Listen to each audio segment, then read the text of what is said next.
നമസ്കാരം. സഹ്യ ന്യൂസിലേക്ക് സ്വാഗതം. കൊച്ചിയിലെ വെള്ളക്കെട്ടിൽ വിശദീകരണവുമായി മേയർ എം അനിൽകുമാർ. വെള്ളക്കെട്ടിന് കാരണം മാലിന്യം വലിച്ചെറിയുന്ന ജനങ്ങൾ കൂടിയാണെന്ന് കഴിഞ്ഞ ദിവസം ഹൈക്കോടതി വിമർശിച്ചിരുന്നു. ഇതിന് പിന്നാലെയാണ് ഇടപ്പള്ളി രാഘവൻപിള്ള റോഡിലെ കാന ചെന്ന് ചേരുന്ന ആഴമേറിയ സ്ഥലത്ത് മാലിന്യ ചാക്ക വെച്ചിരിക്കുന്നതിന്റെ video Kochi mayor M Anilkumar സാമൂഹ്യ മാധ്യമങ്ങളിലൂടെ പങ്കുവച്ചിരിക്കുന്നത്. കാനയിൽ 2 ചാക്ക് നിറയെ മാലിന്യം കെട്ടി കുത്തി നിറച്ച് വെച്ചിരുന്നുവെന്നും ഇതോടൊപ്പം തന്നെ ഒരു മരം വെട്ടി അതും അതിനകത്ത് ഇട്ടിരുന്നുവെന്നും മേയർ ഫേസ്ബുക്ക് പോസ്റ്റിൽ പറഞ്ഞു.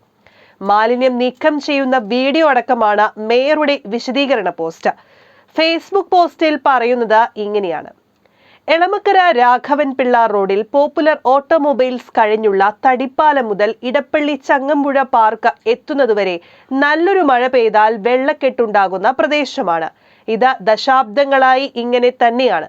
ഇതിന്റെ പ്രധാന കാരണം ചങ്ങാടം പോക്ക് തോട് വേലിയേറ്റ സമയത്ത് നിറഞ്ഞു നിന്നാൽ ആ തോട്ടിലേക്ക് ഈ റോഡിൽ നിന്ന് വെള്ളം ഒഴുകി പോകാനുള്ള താമസമാണ്. 2 ദിവസം പെയ്ത മഴയിൽ ഈ ഭാഗത്ത് കനത്ത വെള്ളക്കെട്ടാണ് അനുഭവപ്പെട്ടത്.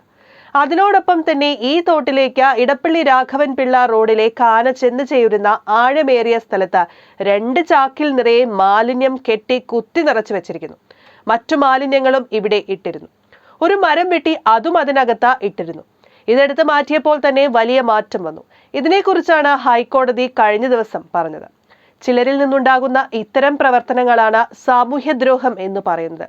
ആർക്കും കണ്ടുപിടിക്കാൻ പറ്റാത്ത രീതിയിൽ ഒളിച്ചു വന്ന് ഇത്തരം ജലാശയങ്ങളിലേക്കുള്ള വെള്ളത്തിന്റെ ഒഴുക്ക് തടയാൻ മനഃപൂർവ്വം ചെയ്യുന്ന ഈ പ്രവർത്തനത്തെ നഗരവാസികൾ ഒറ്റക്കെട്ടായി തന്നെ കാണണമെന്നുള്ളതുകൊണ്ട് ആ വീഡിയോ ഇതിനോടൊപ്പം തന്നെ പോസ്റ്റ് ചെയ്യുന്നു. മേയർ ഫേസ്ബുക്കിൽ കുറിച്ചു.